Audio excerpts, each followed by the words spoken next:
This podcast is a member of the Voices of Wrestling Podcasting Network. Visit voicesofwrestling.com to hear the rest of our great podcasts, as well as show reviews, columns, opinions, and updates across the world of wrestling. And I say, hey, what a wonderful kind of day. If you could learn to work and play and get along with each other. Ow. You got to listen to your heart. Listen to the beat. Listen to Welcome everybody to Wednesday War Games episode number 40. Liam is for some reason in a great deal of pain. Liam, what's wrong with you? I am 40.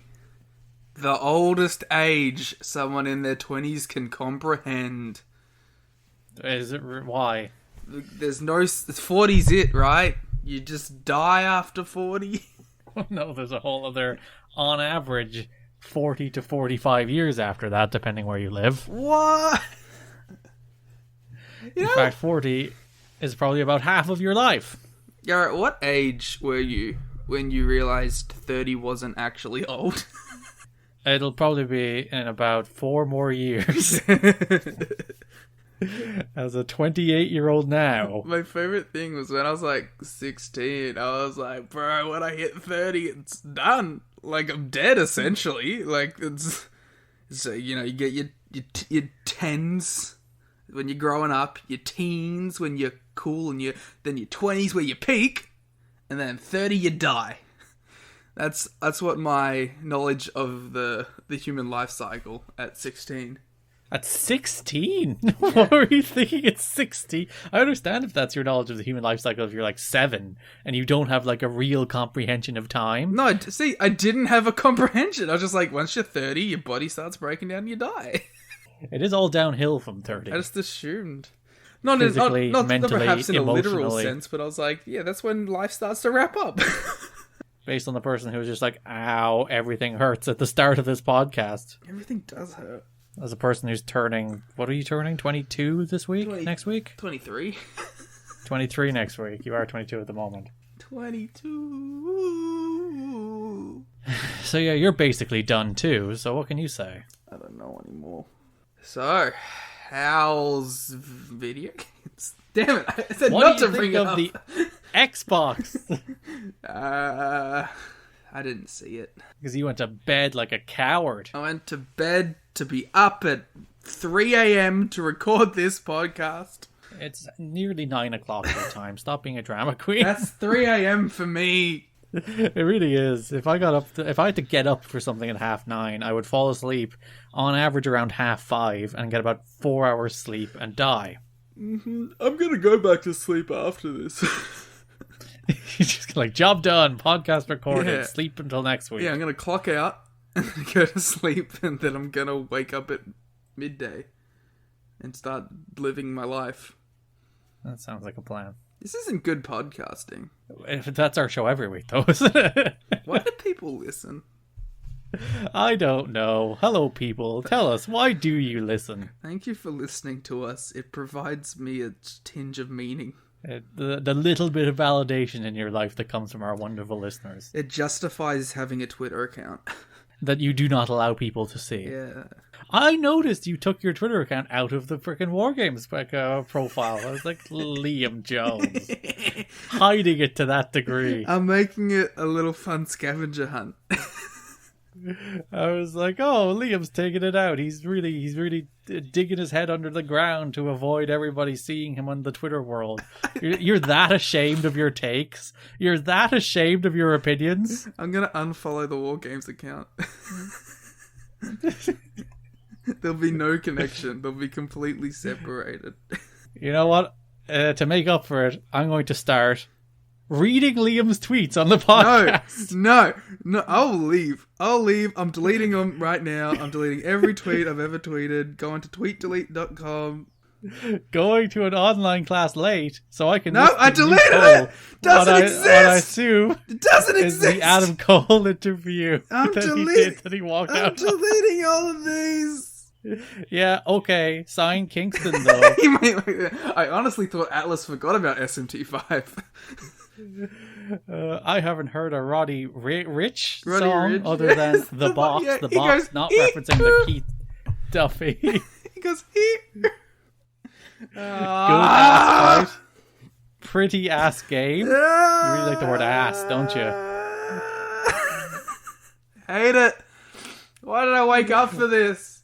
To be abused on my own podcast. This is what you get for locking your Twitter. If you didn't take your Twitter account out of the War Games thing, then this wouldn't have happened. You know what, there are consequences for your actions. I'm gonna read your Twitter. Oh, I will. I'll gladly. No, I'm gonna do it. The worst thing about Disney buying Fox is I'm gonna do it. Oh, sorry. Okay.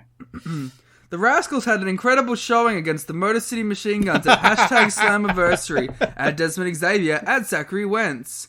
Check out select highlights from #Slammiversary on our YouTube channel. It's a good bit. Yeah. Good work. The Good Brothers t-shirts are available now at Shop Impact Deals. Yeah, you can get one for the Good Brothers, you can get one for Carl Anderson, you can get one for Doc Gallows. I'm pretty sure Carl Anderson has had that exact shirt design for like 8 years. It's basically just his name on a t-shirt. Yeah, but what more could you want? I'm it's pretty his sure name he on a had t-shirt. that exact shirt in New Japan. Oh God. I mean, yeah, this is a great Eric Young shirt, and everyone should buy it. There you go. There's a Motor City Machine Gun shirt out as well. Using discount code WARGAME. We don't have a discount code. You go in, you get 75% off. Just use the code WARGAMES at the end after you've paid for it, and they'll refund you 75% of the purchase.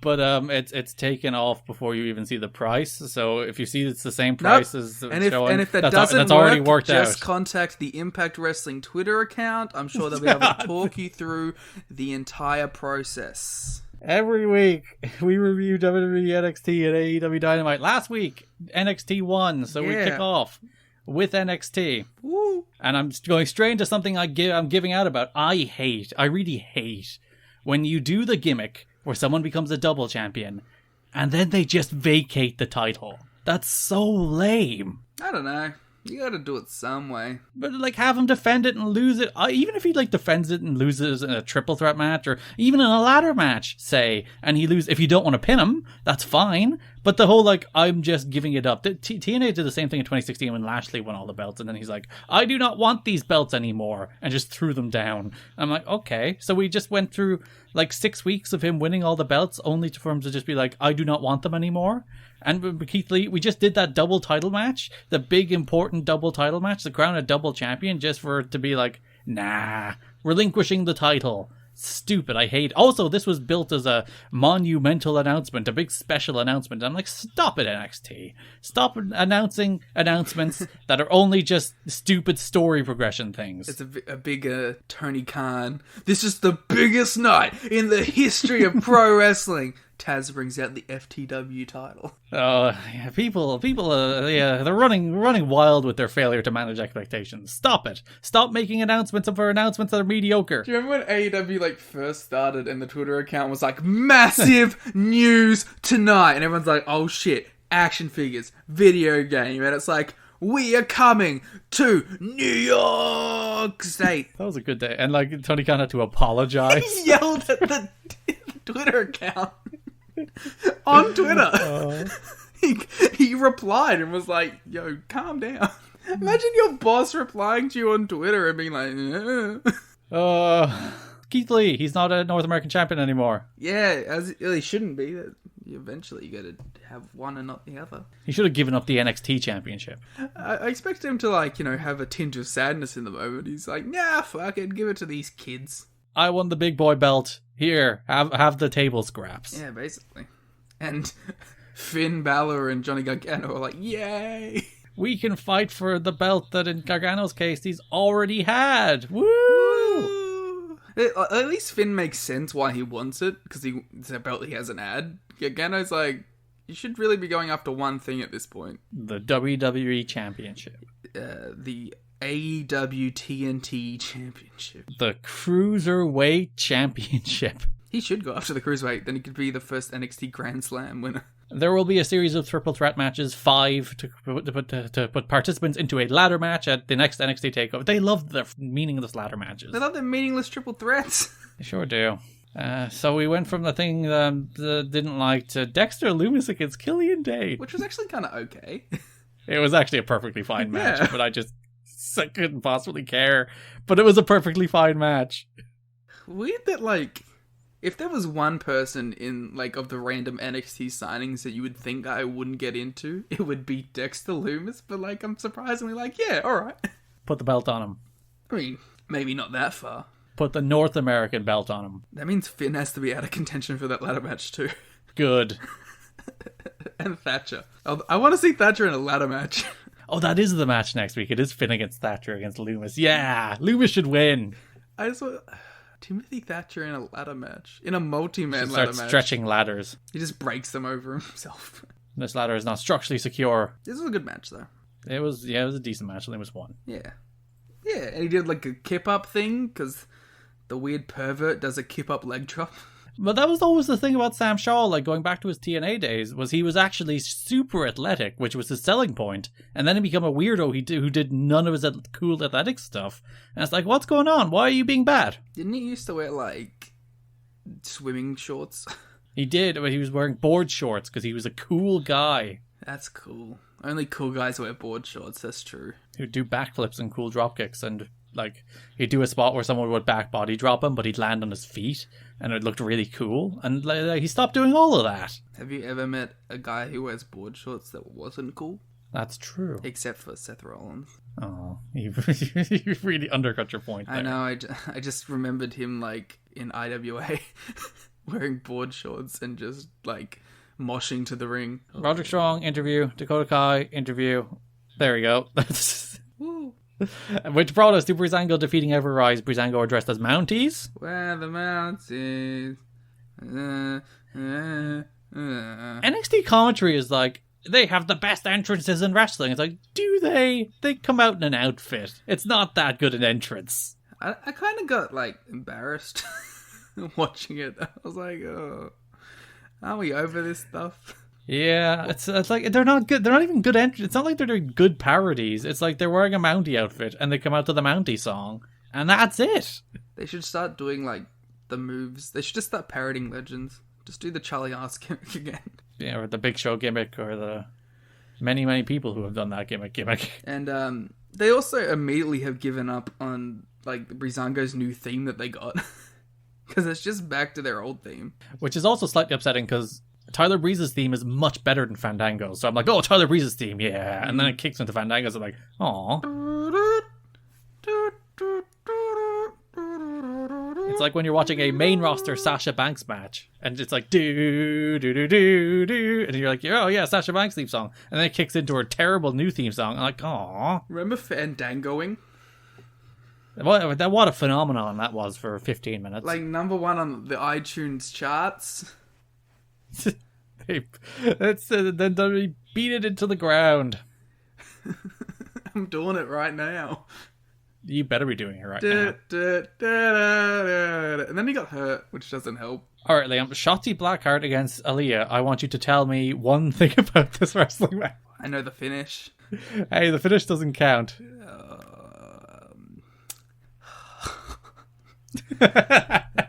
Give me 1 second. This is our new bit. Our new bit is NXT mid-card matches, trying to recall a single feature of them. Blackheart gave Aaliyah a series of forearms. Blackheart. Stop reading. Reading is cheating.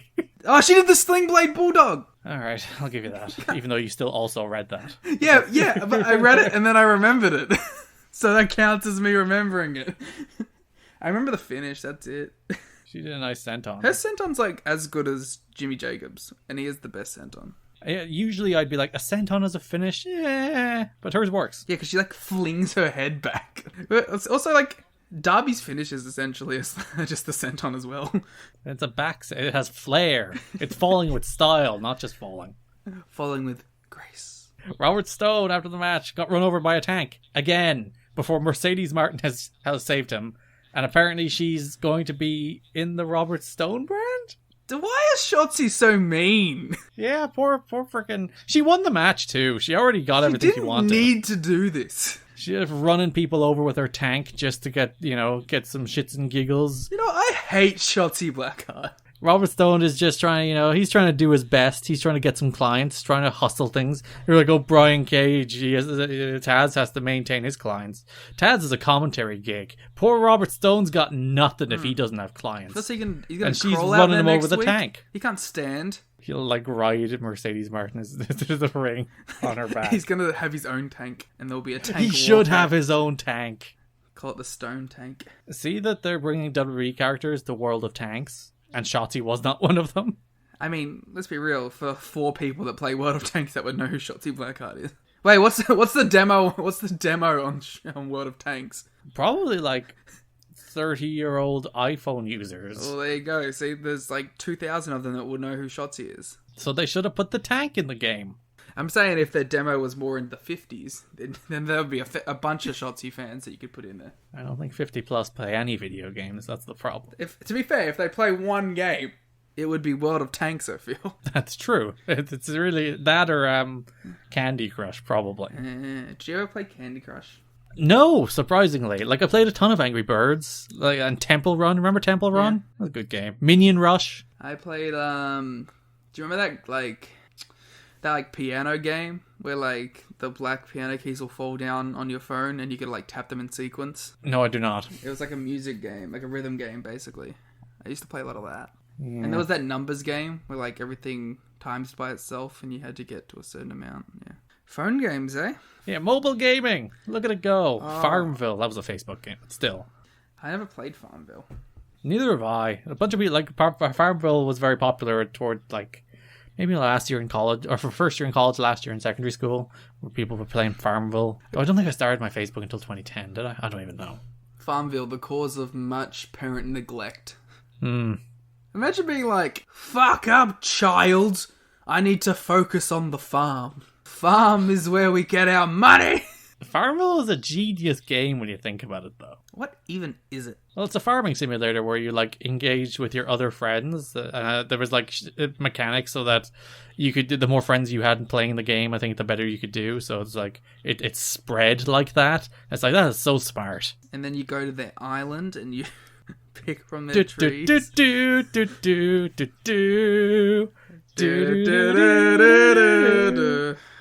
Isaiah Scott Swerve. Isaiah saw squaw. Squaw. His name is a tongue twister. He's very happy at the fact he lost to Johnny Gargano. Sure, I hate that stuff where it's I took Gargano to the limit, so I'm pretty good, right? I'm no, shut up. Especially when you say it.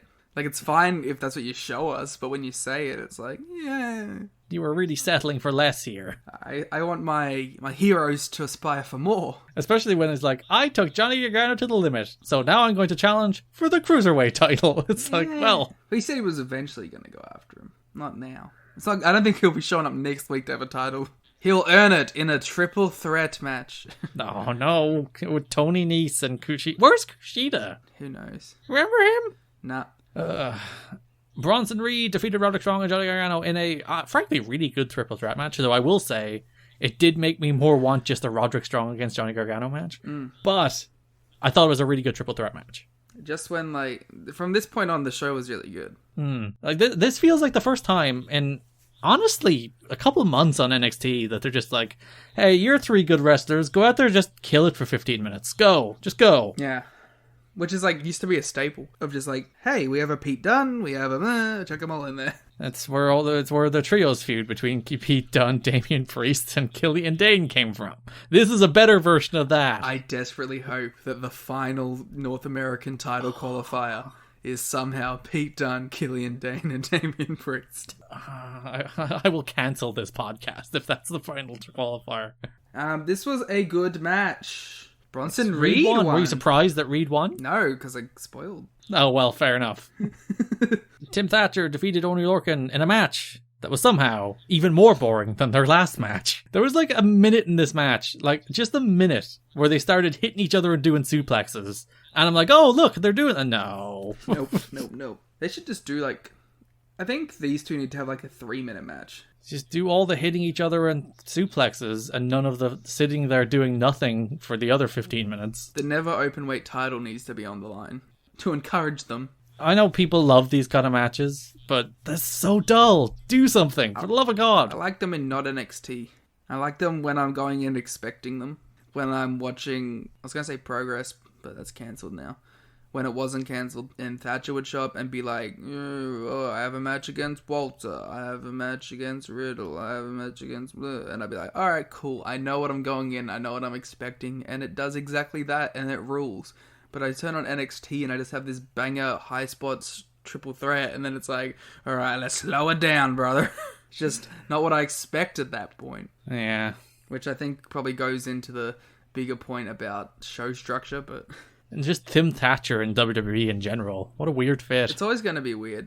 That's why he needs to do the ladder match. So he can learn how to work the WWE style, Yes. which is falling off ladders. Yes. Safe company. Mercedes Martinez officially joined the Robert Stone brand. Potentially. Probably. Hell yeah. He finally has a client. Yeah, no way. Fuck you, Aaliyah. She's just like, you're not important. She's a big deal now. Well, now it's like, okay, Aaliyah, you have firmly taken the role of person who gets pinned to set up Mercedes feuds. Which that's a prestigious role in wrestling, pin eater. That's a role hey, it's a role to have a job. Does. Look at Yoshihashi. Hell fucking yeah. He's about to win the tag belts with Okada. Finn Balor is like, your push is going to hit a sailing. That's even worse than your argument. Yeah, go on, sorry. Work away. I don't even want to do it. It's too early. Do John Moxley. No. Do John Moxley. Snacks in the fucking your push. I'm out of practice. Give me a week. I'm gonna work on the Finn accent. He hasn't been on the show in a couple of weeks, so it's understandable. I haven't had a reason to do it. Oh no! When John was going John, just crackly voice. Yeah, I'll punch myself in the throat a few times. He is actually punching himself. What are you doing? Why are you hitting yourself today? Well, the first time was accidental. I don't know I felt something like on my face, and I thought it was a bug. And in my like waking up haze, I was like, "Oh yeah, punch it." And then I punched myself in the eye, and then I was just immediately confused by doing that. You live a bizarre life. Do I? Yes. Oh. Karrion Kross versus Dominik Dijakovic was the main event of NXT. Oh, this match was so boring. It did nothing. I just wanted 2 minutes of Kross killing him. We didn't get that. And then we got melodrama. We got so much melodrama! Kross is good in matches that are 4 minutes or shorter, which is the reason the Ciampa match at the TakeOver worked. And here, he just beat up Dijakovic forever and did nothing. And as you said... Oh, Keith Lee came out, and Kross continued to beat him up. And they did a spot where he was meant to kick the steps into his head. And he very clearly kicked the top steps nowhere near his head. And it's like, at least set up a spot that looks at least... Like, it's the chair gimmick, you know, where you put his head on a chair, and you hit the chair over on him, where you don't actually hit his head, but visually it looks fine. Yeah. Like, you have to actually do some decent smoke and mirrors, not kick a top step that looks nowhere near his head, and be like, my God, his head's been crushed. You know what my favourite spot was? What? When, like, Dijakovic was down, Keith Lee was in the corner, and he started reaching for him. Oh, Lee, help me. And then he gets choked back. And Lee just has to stand there, watching his frenemy die. And they're doing the thing where, like, they're best friends or something. It's like, no, they hate each other. They have a respect for each other, but they do hate each other. And straight up at the start, like, Dijakovic did not like him. Like, but they just decided that, oh, okay, this rivalry is now a friendship. You're both babyfaces now, therefore you cannot dislike each other, Also, because that's not how WWE works. Far and away, Dijakovic is, like, on the losing end of that rivalry. They keep acting like they're, like, 50-50. But Lee's, like, beating all his matches. But Lee's, like, beating 4 out of 5 times. Listen, it's an iconic rivalry that both men are doing really well. And you know what? That's fine. I think Lee was a coward to defend his belts against Dijakovic because he knew the odds were on his side to win. I'm going to pick an easy challenger for my first challenge. He went out there and he was like, oh, someone who pushes me to the limit. And yeah, the subtext there is that he knew he was going to get an easy win, and that's why he did it. Bask in his glory. Bask in his glory. Do you know how much I hate the Legion? What's the Legion? The Legion, his fans. The Legion. And did you, in his promo today, he's like, I may be limitless, but I will not limit the NXT roster by being the North American champion. But he won it. Yeah, but he won't limit them because he's limitless. Well, if they were so limitless as well, they could beat you for it. But they're not. So you're a coward. Keith Lee's a heel now. Yeah, Shotzi and Keith Lee, both heels. Oh, goddamn. That triple threat was real good. And I don't know, most of the rest of this show was there. Yeah, at least it felt like the back half kind of like mattered. And it probably helps that like that triple threat anchored the show in the middle, so like it didn't have too long a stretch of just being bad. Well, actually, no, there was nothing really on the show that was bad. Actually, the main event, I put the main event in bad category because it was boring as hell. See, I liked the first 2 minutes of the main event. I was like, yeah, this is exactly. No. Oh. And then it kept going, and then I just started laughing at it. So that's NXT. It's kind of what NXT is, the show that you laugh at. Whereas AEW is the show you laugh with. Yeah. All Elite Wrestling Dynamite opened with Cody defending the TNT Championship in a no disqualification match against Eddie Kingston. Yes! I'll let you go before I get out about it for like 15 minutes. Go on. This ruled. Everything about this ruled. Cody was out there. He was expecting a nice little video for whoever comes out, little vignette. Then Kingston comes out, gets 2 minutes to cut a promo live on TNT, which is crazy. It goes at Arn, goes at Cody. They have a match. The match is really good. I liked the story. They gave Kingston an out for losing. They gave him like an injury thing, which is like, okay, are you going to sign him? I'm very worried that they're not going to sign him because they announced the Ricky Starks signing like immediately after, but they haven't done that with Kingston yet. And the match was good. He did a powerbomb onto the tax. Cody got fucked up from that. This match ruled 4 stars. Continue. I think it was a good match. Mm-hmm. I thought as an angle, it worked. Mm-hmm. I thought it was a complete waste of Eddie Kingston. You thought Eddie Kingston deserved more. I thought if you're going to... And I actually think they did exactly the right story. Where the guy shows up, you tell the story about he sold his goddamn boots, he's a journeyman who's working all his life, who's never had a chance. Heavy shot at Impact. But he's a fighter. He's a street fighter. And he wants to fight Cody. And so you have Cody beat some nerd, the warhorse or somebody. Then Kingston jumps him. Cody's like, I won't give you a match. You give me my match, you're a coward. And then he raises the stakes the next week. And you give Eddie Kingston a chance to talk you into the match. They did all of that in 3 minutes. They should have done it in 3 weeks. It seemed like they were even like gonna allude to doing a story like that, because when Cody was talking about it, like in the segments, they had like they put over like, oh, I heard this Warhorse kid's cool, but then they also said like something along the lines of people out there shooting their own angles aren't going to be rewarded. And it's like, that could have literally been the story, that Kingston shot his own angle to try and get this title shot, and you wouldn't give it to him until he eventually gets you to give it to him. But they did the Vince Russo version of it. Well, you gotta remember, the thing is, there's no guarantee that Kingston shows up more than this one episode. So they did the story for the one episode that they think they might use him. There's no guarantee, though. They can use him for 3 weeks. Yeah, but I'm saying, like, to them, this is Kingston's one episode that we're going to use him for. And then he gets the reaction that he got. Okay, maybe we keep using him. But like, that clearly wasn't the original plan. That they were just gonna use him for this one time. But even if you're only bringing him for one show, shoot a sit down, shoot a challenge promo, and shoot the match, and air it over 3 weeks. I'm just saying. You can bring him in once and do a 3 week angle. I'm just saying. I just think it's a tremendous waste of Eddie Kingston to have him, like, they did the entire angle from start to finish in the first 12 minutes of time, and it was really good because it's a good angle and it works, and they had a good match. But it's the Vince Russo version of this, where they rushed through it all, and you go from challenge to raise the stakes, debut to challenge to raise the stakes to match to Kingston loses. You do the entire story in 12 minutes instead of 3 weeks, and like, they did a good rating last night. But on an emotional level, and like, the commentary was so good that they were like, oh, he sold his boots to pay his mortgage payments during the pandemic. That's how much this means to him. That's how much he needs this opportunity. And they didn't let that story sit. He already lost. And I hope he's not gone, because I'd be deeply disappointed if he is gone. And I actually think he should answer the open challenge multiple times. But that'd be cool. I don't know if they're going to do that, though. Like, he should keep coming back and answering that challenge. But yeah, like, people are raving about this, and I think rightfully so. I'm going to sound too harsh in it, but I really think it's a waste of Eddie Kingston not to do it. Like, not to give him a chance to talk people into really caring about this match. Yeah. I mean, I get it, but it's like... It was a good match. Kushida's getting a figure. Fun fact. Just got sent that photo. Kushida? Yeah. So that's where he is. Getting figures. Oh, that's nice. They're also doing Edge from his WrestleMania match with Mick Foley. When he had the pants. Remember they did fire at WrestleMania? That was only 14 years ago. Oh my god. That made you feel old, didn't it? Ooh, didn't like that at all. That was only 2/3 of your life ago. Don't worry about it. Oh no. John Moxley cut a promo. Yeah, I like John Moxley. This guy, he can talk. Oh, can he? I don't think I've ever heard him speak, Liam. What does he sound like? I don't know, something about the snakes in the grass. Oh, MJF won a squash that bafflingly went through a commercial break. Not the first time a match bafflingly went through a commercial break on the show. I don't think that's that bad. It's just one of those weird things. It's like, why are you having this weird MJF squash go through a break? Just have him beat somebody. Come on, I think it's weirder for us because we're the fight stream and we actually have to watch the full match.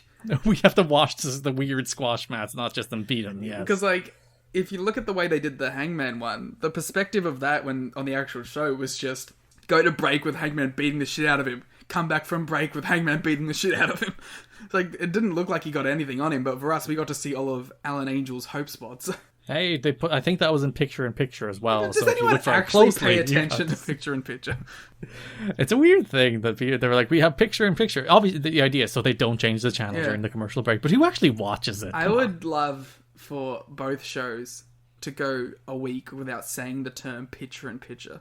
Why? Because I swear to God, it's like 20 times combined. Every single break, and we got picture-in-picture, boys! And everyone goes, whoa! Picture-in-picture! Like, I don't care about picture-in-picture. Did you know we got 31 prize packs coming up? And one of them will be a Zoom call with an AEW superstar. You gotta get the special hashtag, Liam. I think I've only ever seen the special hashtag once. I think they've stopped putting them on the fight stream, I think. That's the reason we've only seen it once. That's some bullshit.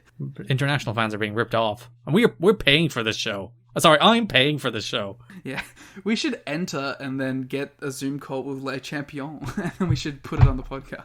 Record it. Without telling you. Please tell me about Griff Garrison. Who the fuck is Griff Garrison? Good question. That's a BTE bit. Wow. Wow. He looks like Jungle Boy. Except bigger. So he's Jungle Man. He was on Dark a couple times, and now he's got a reoccurring BTE bit. Well, good for him. Yeah, where everyone goes, who the fuck is Griff Garrison? Britt Baker called herself the Michael Jordan of wrestling. No, at one point she just called herself Michael Jordan. Well, that's fair. When it came back from like the fake break, she was like, I'm Michael Jordan. And I was like, no, you're not. Don't lie. Can you prove she's not? I suppose, but... Have you ever seen Britt Baker and Michael Jordan in the same place? No. Well, there you go. Britt Baker would never tell a lie. She's a role model. She's... Do you like Britt Baker? I like her promos. I don't know why she still gets them every single week. Yeah. I think that might be... I think she's overexposed. I think that you've nailed my problem that I've been ruminating on. It's like, why do I not really care much for Britt Baker? I do think it's overexposure because she does more or less the same promo every week. Like, when she got hurt, I was like, alright, she's gonna go away for a bit and then come back. But she, like, did the going away bit without going away. And instead has been a constant presence on the show. Like, just... At least Rebel gets, like, a consistent spot. Always good to have menagerie representation. The freak Where's Rob coming Terry? in. Taz cut a promo about how he would not let Cage tap out because he thinks he's not good enough to win the AEW World Championship. No, that's not what he said. He really tried to thread that needle, and I think he failed. But basically, Darby interrupts. Ricky Starks jumps him from behind. Darby's head whiplashes off the ropes. I believe gave him a concussion before John Moxley made the save, setting up a Tornado Tag Team match next week. Cool teams. Does Starks fit with Taz and Cage? Nope. It's a weird bunch. Nope. He does not. At one point they said that it was Taz's team, and I'm like, is that their way of getting around Team Taz? They should just invert the logo and make it Taz's team. And Starks is out there in his weird shoe slippers, being like looking fancy. It's like then you have big gruff Taz and gigantic muscle man Brian Cage. So what a weird group. They definitely should all get the tracksuits though. They should. Remember when Taz showed up to TNA and he had those like weird tracksuits that he wore with Samoa Joe? No. Joe didn't wear a track. He did. I think he was just too lazy to wear a suit because he was technically in the main event Mafia. Was he in the main event Mafia? There's no way of knowing. He was main event Mafia adjacent for like 2 weeks. Anyway. He was in Aces and Eights. From the Yeah, weird group of people, but sure. Garrett, can we talk about the Butcher and the Blade? Like, just downstairs before their match, chopping meat. I'd like to think that this is how they prepare for every match. They need to, like... Okay, first of all, they need to wear the Butcher outfits, like, to wrestle in every week. They look much cooler than with their, like, wrestling 100%. gear.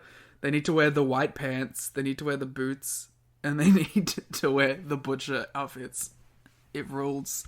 Every week before their match, they just go get a bit of butchering and go beat some meat.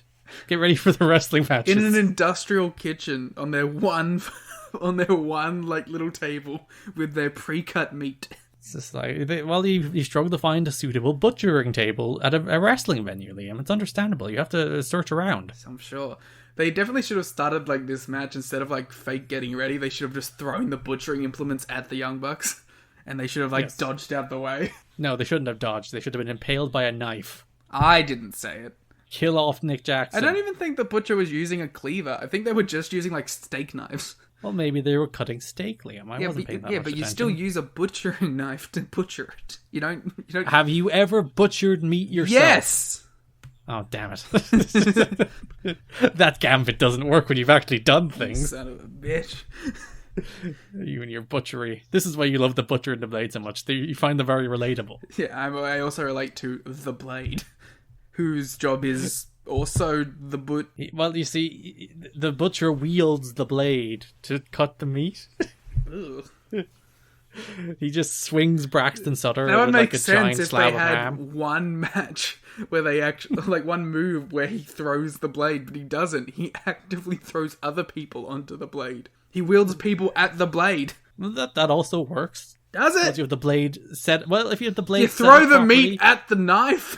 Well, if you have the knives set up properly, I'm sure there's a way to throw meat at it so that it would cut the meat. It would require a lot of precision and skill, but who's to say that the Butcher is not that kind of precise and skilled individual? I love the Butcher. I was watching this and I was like, the Butcher might be my favorite wrestler. You should have tweeted that take and then we could have read it on the podcast. Who top three? The Butcher, Evil, and the other person that I mentioned that I forgot. Wow, I don't know. Damn it. I forgot who it was now and it upsets me. Your three favorite wrestlers. We mentioned it on the podcast last week. Nick Jackson, what are we up to? Like 4 times jumping off that stage now? Maybe 5? Yeah. And this one was crazy. I always love the swanton off of it. And the dual dives as well with the nice wide camera shots. Like, ooh, dives. Yeah, the Young Bucks, they're good at this business. They're good at many kinds of wrestling matches as well. Not just the wrestling matches Very they're diverse. good at. It's almost like they're one of the best teams of all time. Maybe the best team of all time. We then had the highlight of the show. Jake Roberts was cutting a promo. I actually couldn't tell you what he was saying. More importantly, He just made fun of Alex Marvez. Lance Archer was just absolutely murdering fools in the background, including throwing somebody through the ceiling and dumping them in a trash can, which actually someone, after the NXT rating, or the ratings came out in AEW one comprehensively, someone did a classic gif of Lance Archer with the AEW logo and the nerds he's beating up with the NXT logo, just beating the living hell out of him. That's very funny. It's a good bit. I love Lance Archer so much. He was really he, good. like, legitimately, he's my favorite thing on this show. Did you not see the Butcher? Listen, you have the Butcher, I have Lance Archer. Dude, the Butcher versus Lance Archer would rule. They should do that match. Do it. Do it. That's an FTW title match right there. Get rid of Brian Cage, make that for the FTW title. Yeah. Archer should kill everybody. Kill them all. Whoa. No, kill him, the Butcher. Well, he should turn his knives against him. Damn, everybody dies. The meat that has been carved now is the Butcher. Yeah, but is the meat on the table? Ryback. No. Ryback. That was a Ryback. Because his song goes, meat on the table, yeah, that's what you are. Sure. You know that classic Ryback theme? Feed me less, Ryback. Ha, got him. Owned. See, the man... Diamante defeated Evil East. I was going to talk about Ryback's Instagram.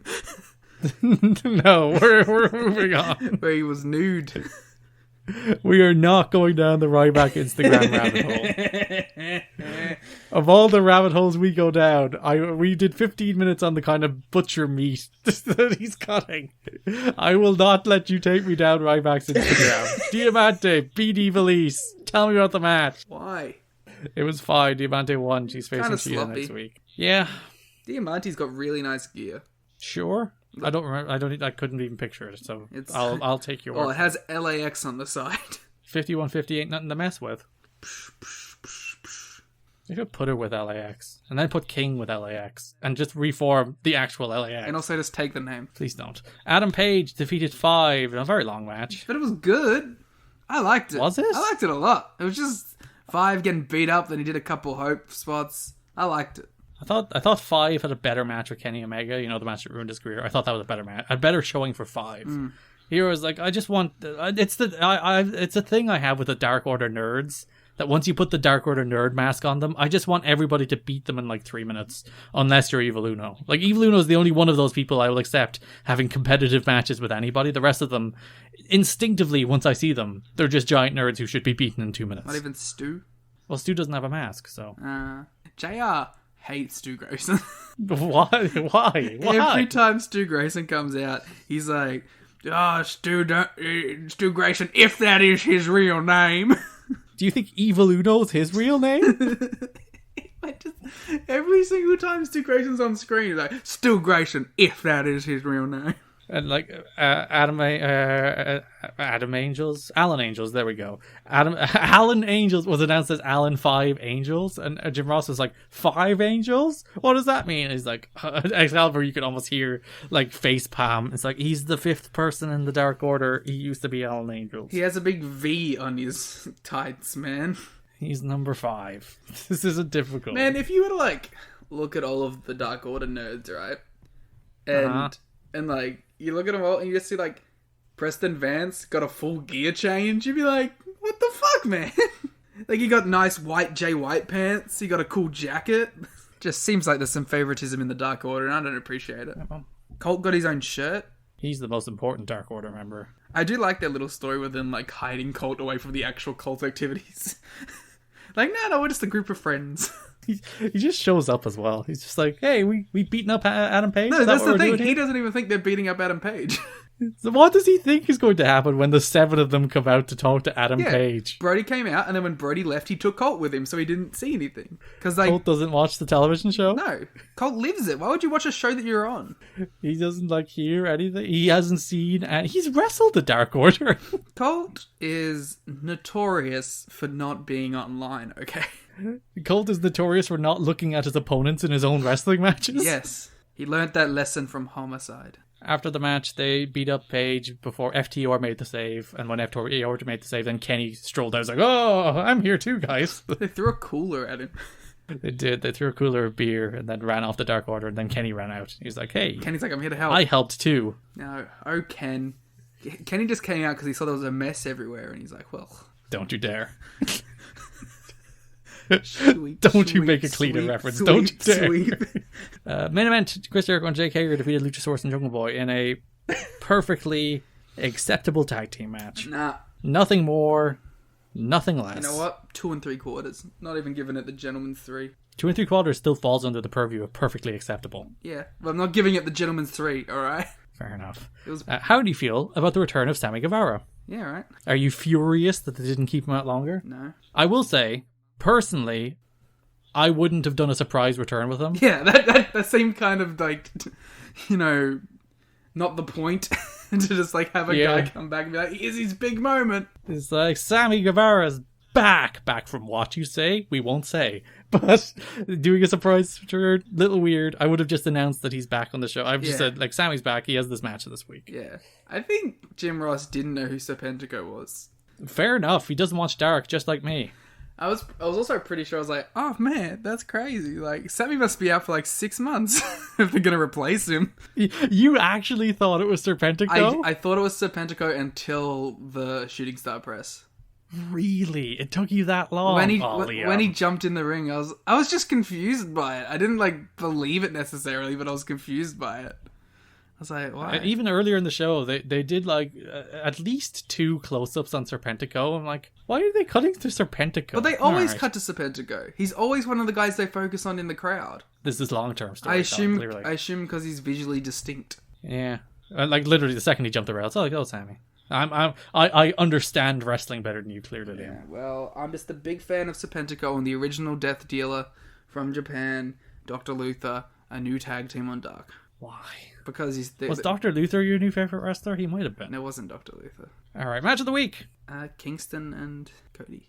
Whereas I will go with the triple threat from NXT. Wow, you're just a Vincel. Wow. Yeah, I'm a cool AEW Chad, and you're a loser who likes NXT. Oh, how the times have changed. Which show did you prefer? I'm NXT. NXT. I'm Lance Archer. I'm throwing NXT all around. You're the nerd in the fucking roof now.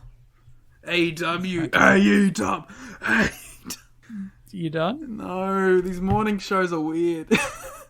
We shouldn't allow you to do podcasts. This is why we have an established time that you always miss. This is me at full energy. That's the problem. I need to be drained from a day of this. We need to take all the weirdness and dopey tangents out of you. This is why you punch yourself in the face the second you wake up, just so you can be like, I'm too energetic. Just to center myself. I'm also AEW. Poll is 88% AEW, 12% NXT, based on 515 votes as well, or 555 votes even. So comprehensive hammering, victory for AEW. Comprehensive hammering is my porn name. There you go. Should be your wrestling name as well. Honestly, finisher name probably would work. Comprehensive hammer. Yeah. It's just the Polish hammer. It's a step up from the burning hammer because it's comprehensive. Wow. Like the burning hammer, but better. That's the podcast slogan. You can listen to the podcast every week. You can follow us on Twitter at WarGamesPod. We can vote in the poll every week. If you'd like more AEW coverage in your podcasting feed, you can follow Everything Elite, where they talk about everything Elite, including Dark and Dynamite and that terrible theme song. If you'd like more WTV show coverage in your podcasting feed, you can listen to Shake Them Ropes. Thanks for listening, and bye-bye. I'm gonna go watch the Xbox event. Thought you were going to go to sleep. Oh, no.